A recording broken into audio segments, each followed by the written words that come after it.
বাংলাদেশি যে ট্রেডার বা যারা ফরেক্স শিখতে চাই তাদের জন্য সম্পূর্ণ ফ্রিতেই আমরা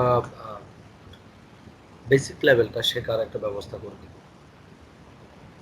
কারণ হচ্ছে ফরেক্সের বেসিক লেভেল নিয়ে আপনি বিভিন্ন জায়গায় যখন কোর্স করতে যাচ্ছেন, পেইড কোর্স করছেন, অ্যাকচুয়ালি দেখা যাচ্ছে বেসিক লেভেলটা গুগল, ইউটিউব বা অনলাইনে অ্যাভেলেবেল কন্টেন্ট আছে, এবং কি বাংলাদেশি অনেক ওয়েবসাইটেও খুব সুন্দরভাবে বেসিক লেভেলটাকে উপস্থাপন করা আছে। শুধু প্রয়োজন আপনি একটু নিজে কষ্ট করে গুগলিং করে বের করে নেয়া এবং এটা কন্টিনিউ স্টাডি করা।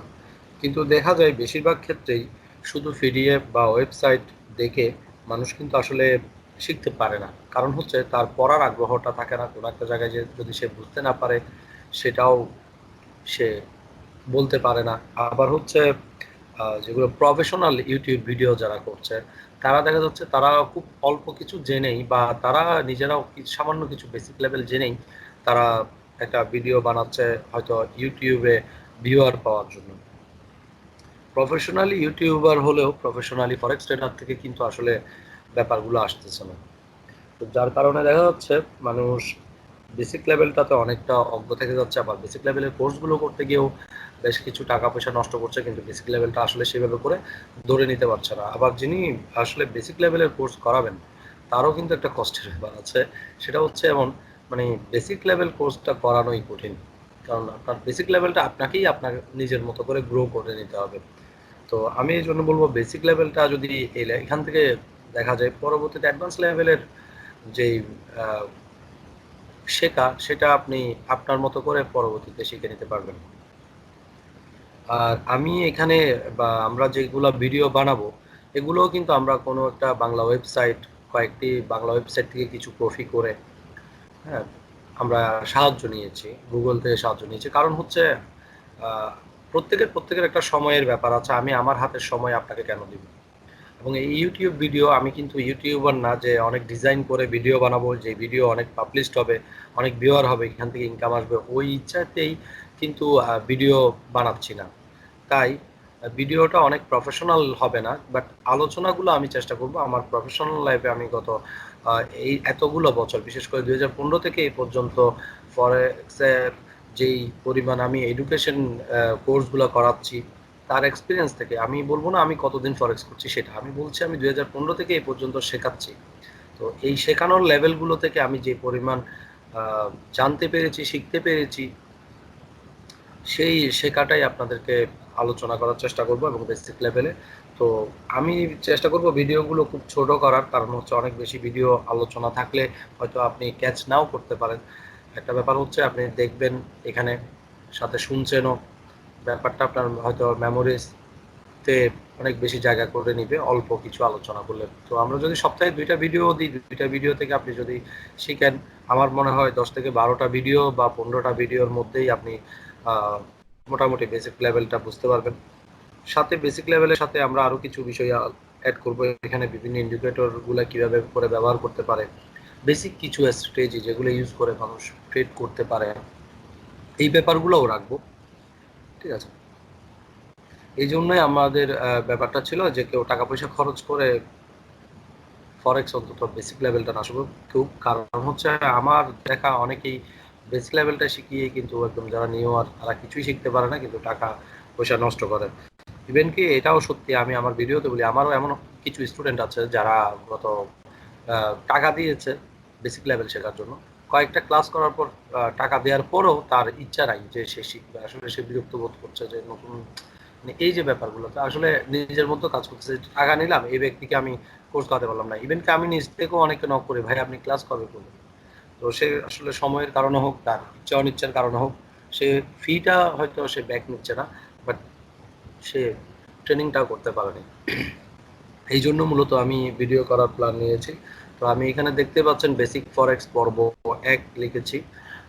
ঠিক আছে? তো আজকে শুরু করি। মূলত একদম শুরুতেই আমাদের জানতে হবে সেটা হচ্ছে ফরেক্স কি। এই যে ফরেক্স বলা হচ্ছে, ফরেক্সটা আসলে কি? তো উদাহরণ এখানে টেনেছি আমি, আমি লিখে দিয়েছি। লেখার সাথে আমি হয়তো আমার বলার সাথে এখানকার লেখার হুবহু মিল থাকবে না, কারণ আমি দেখে দেখে পড়তে বা বলতে স্বাচ্ছন্দ্য বোধ করছি না। আমি আমার মতো করে বলতে লিখেছি আমার মতো করে, কিন্তু বলতেও আমি চেষ্টা করব আমার মতো করে।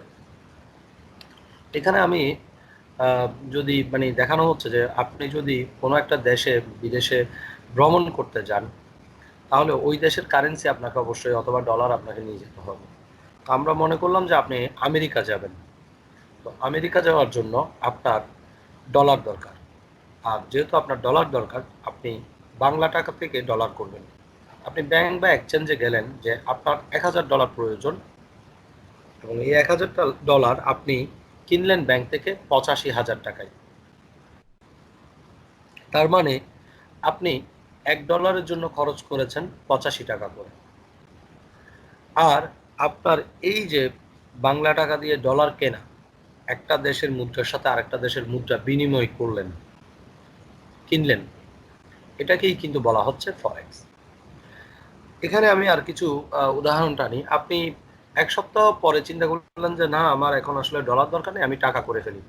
আপনি আবার ব্যাংকে রিটার্ন গেলেন এবং বললেন যে ভাই আমার কাছে $1000 আছে, এটা আমি বাংলা টাকায় রূপান্তর করব, বাংলা টাকা লাগবে। ব্যাংক তার চার্জ কেটেও আপনাকে 86,000 টাকা দিল, অর্থাৎ $1 86 টাকা করে আপনাকে প্রদান করেছে। তার মানে আপনি আগে যে 85,000 টাকা দিয়ে $1000 কিনেছেন, এখন কিন্তু এটা 1,000 টাকা লাভ করলেন। এখন আপনাকে যদি প্রশ্ন করা হয় যে আপনাকে 1,000 টাকা কেন বেশি দিয়েছে, তাহলে আপনি কি উত্তর দিবেন? আপনি এরকম মানে অনেক বেশি চিন্তা না করে আপনি বলবেন যে আগে $1 সমান ছিল বাংলা টাকা 85 টাকা, এখন হয়েছে 86 টাকা। তার মানে আগে ডলারের বিপরীতে বাংলা টাকার দামটা বেশি ছিল, অর্থাৎ মানে মাত্র 85 টাকায় পাওয়া যেত, আর এখন 86 টাকায় $1 পাওয়া যাচ্ছে। তার মানে বাংলা টাকার দামটা পড়ে গেছে, আমেরিকান ডলারের দামটা বেড়ে গেছে, যার কারণে বাংলা টাকার মান কমেছে। এবার ঠিক 15-20 দিন পরে আপনি আবার গেলেন যে আবার আপনি আপনি $1,000 নেবেন। এবার আপনার কাছে ব্যাংক চাইলো 85,500 টাকা। তার মানে আগের চেয়ে 500 টাকা বেশি এবার আপনার চেয়েছে, অর্থাৎ এর আগে নিয়েছিলেন আপনি 85,000, এবার নিচ্ছেন 85,500। এবার যদি আপনাকে বলা হয় যে আপনি কি বুঝতে, আপনি এবার বলবেন যে ডলারের দাম আগের চেয়ে কিছুটা কমেছে, আগে 86 টাকায় পেয়েছি, এখন 85 টাকায় আপনি 85 টাকা 50 পয়সায় আপনি পাচ্ছেন।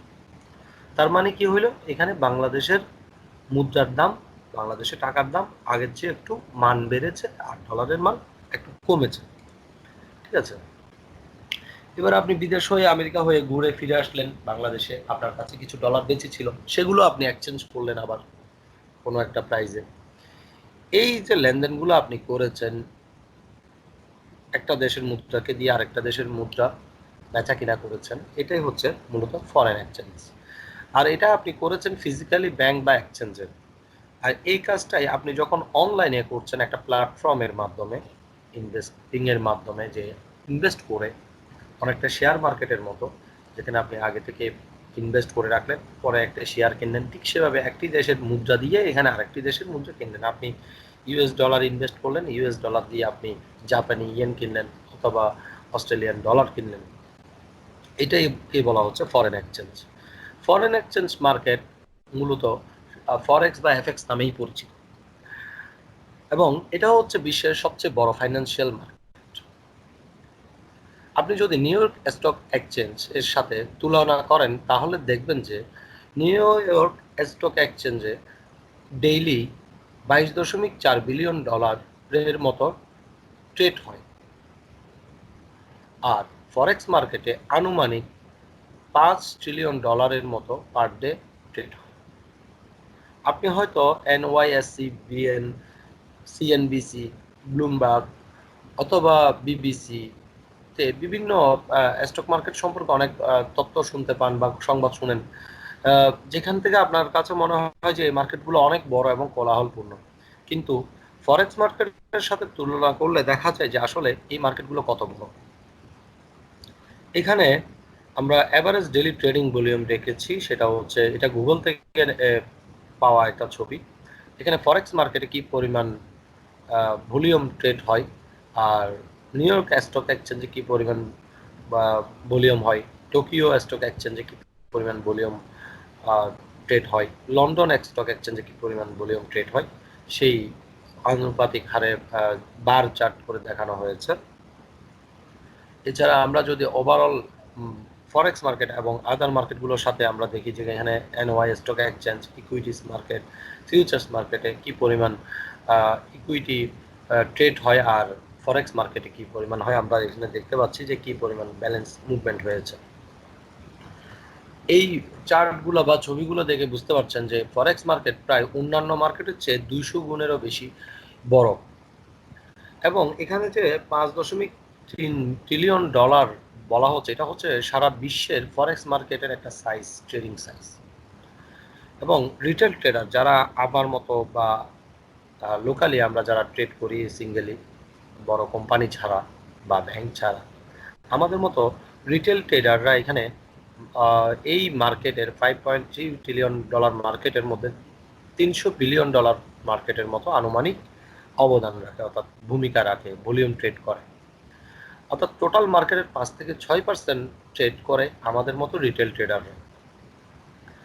তাহলে 300 বিলিয়ন ডলার মার্কেট কিন্তু কম না। রিটেল ট্রেডারদের যেই পার্সেন্টেজ এখানে ট্রেড করে বা যে ভলিউম ট্রেড করে, এই ভলিউমটাও কিন্তু যে কোনো স্টক মার্কেটের চেয়েও অনেক বড়। তো আমরা আসলে আশা করি বুঝতে পেরেছি যে আসলে ফরেক্স কি বা ফরেন এক্সচেঞ্জ কি, এফএক্স কি, হ্যাঁ, এখানে কি করা হয়। আর যদি বলা হয় এখানে ট্রেড করছি, তাহলে এখানে কি ট্রেড করছি, তাহলে নিশ্চয়ই আগের আলোচনা থেকে বুঝতে পেরেছেন এখানে আমরা একটা জিনিসই ট্রেড করছি, সেটা হলো মুদ্রা। কোনো একটি দেশের মুদ্রার সাথে আরেকটি দেশের মুদ্রা। আমি প্রথম উদাহরণ যেটা দিয়েছিলাম আমেরিকা যাওয়ার সময় আপনি ব্যাংক থেকে লেনদেন, সেটা ফিজিক্যালি করলেও এখানে আপনি ফিজিক্যালি করছেন না। এই জন্য অনলাইনে করার কারণে আপনার কাছে হয়তো এটা একটু বিভ্রান্তিকর প্রথম দিকে লাগতে পারে। আমি যদি আপনাকে আরো একটু সহজ ভাষায় বলি, কারেন্সি মানে একটা দেশের কারেন্সি কেনাকে আপনি একটা দেশের শেয়ার কেনার মতো মনে করতে পারেন। অর্থাৎ একটি দেশের কারেন্সি আপনি কিনলেন, যেমন আমি মনে করলাম আপনি জাপানি কারেন্সি কিনলেন, আমেরিকান ডলার দিয়ে জাপানি কারেন্সি কিনলেন। আপনি মনে করলেন যে জাপানি ইয়েন, এখন আপনি ওই দেশের জাপানের একটা শেয়ার কিনলেন। জাপানের অর্থনৈতিক অবস্থান যদি ভালো হয়, তার কারেন্সির দাম যদি বাড়ে ডলারের এগেনস্টে, তাহলে আপনি লাভ করছেন, এবং আপনি লাভ করলে ওই লাভের পরিমাণে আপনি বিক্রি করে শেয়ারটি লাভ করতে পারবেন। মূলত একটা কারেন্সির দাম অন্য কারেন্সির দামের সাথে বাড়বে কি না কমবে, তা নির্ভর করবে দুইটা দেশের মধ্যে কোন দেশটির কারেন্ট বা দেশটির অর্থনৈতিক অবস্থান ভালো করছে। অর্থাৎ আপনি আমেরিকান আর ডলার আর জাপানি ডলার কিনলেন, কোনো কারণে জাপানে যেহেতু অনেক বেশি ভূমিকম্প হয়, ভূমিকম্প হইল তার দেশে কোনো বা কোনো একটি অর্থনৈতিক কোনো একটা কারণে ইকোনমিক্যালি তার অর্থনৈতিক অবস্থান খারাপ হইল। জাপানি ইয়েন আগে মনে করেন যে পাওয়া যাইতো যে $1 110 ইয়েন। জাপানি ইয়েনের অবস্থান এখন খারাপ হয়ে গেছে, যে মানে ইউএসডি চেয়ে জাপানের অবস্থান খারাপ। তো আপনি জাপানের পক্ষে ছিলেন, কিন্তু জাপানের 110 এক টাকায় $1 110 ইয়েন পাওয়া গেলে এখন দেখা যাচ্ছে 120 ইয়েন পাওয়া যাচ্ছে। তার মানে এই যে 10 ইয়েন বেশি পাওয়া যাচ্ছে, এতে বোঝা যাচ্ছে যে জাপানের অবস্থান আগের চেয়ে খারাপ হয়েছে, অর্থনৈতিক অবস্থান খারাপ হয়েছে, তাদের কারেন্সির দামের মান কমেছে, যার কারণে বেশি ইয়েন দিয়ে আপনাকে একই পরিমাণ আগের পরিমাণ ডলার কিনতে হচ্ছে। $1 কেনার জন্য 110-এর জায়গায় 120 ইয়েন দিতে হচ্ছে। আবার অপরপক্ষে আপনি ইয়েন কিনেছেন, ঠিক আছে, কিন্তু দেখা যাচ্ছে ইয়েনের অবস্থান অনেক ভালো, অর্থাৎ জাপানের অবস্থান অনেক ভালো, অর্থনৈতিক অবস্থান অনেক ভালো, এবং আমেরিকান অবস্থান খুবই খারাপ।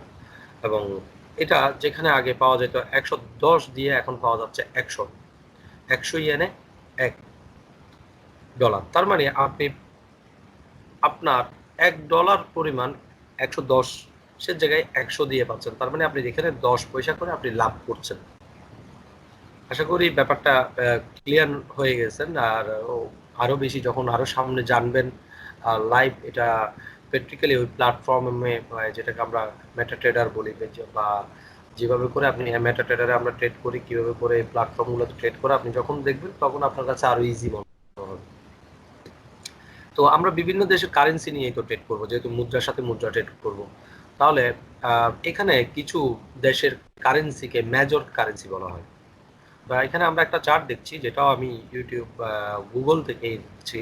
এখানে আপনি দেখছেন সিম্বলস, কান্ট্রি, কারেন্সি, নিকনেম।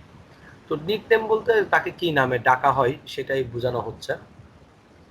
কারেন্সিতে এখানে আমরা যে চার্টটা রেখেছি, এই চার্টে আপনি দেখতে পাচ্ছেন যে সিম্বল, কান্ট্রি, কারেন্সি, নিকনেম চার্টটা দেওয়া আছে। এবং আমি এখানে নিকনেমটা আলোচনা করব না, কারণ এটা আপনি চার্টে দেখতেই পাচ্ছেন।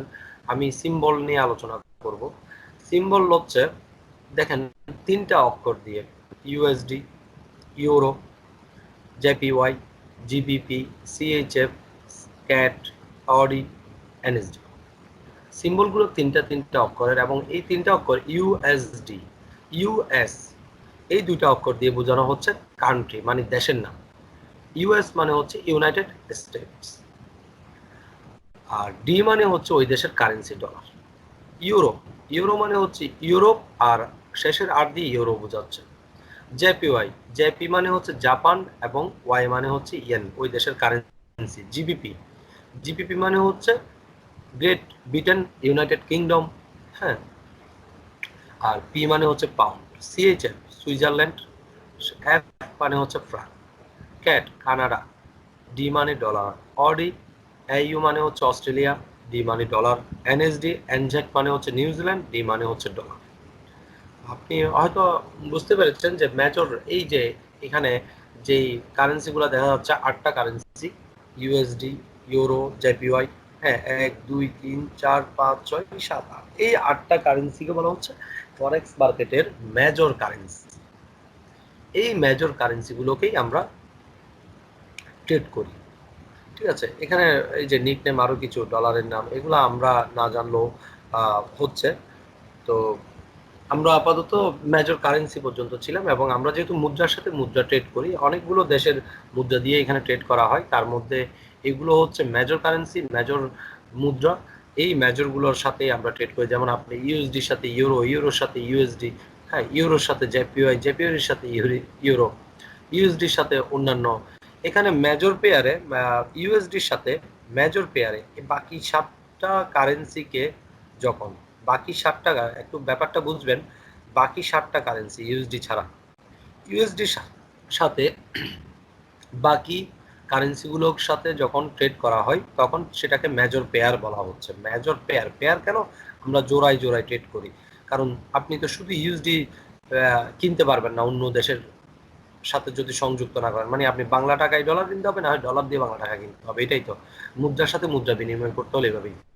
সেম ইউএসডি কে আপনি যখন অন্য দেশের মুদ্রার সাথে বেচা কেনা করবেন, তখন এটা একটা জোড়া হবে, এটাকেই বলা হচ্ছে পেয়ার।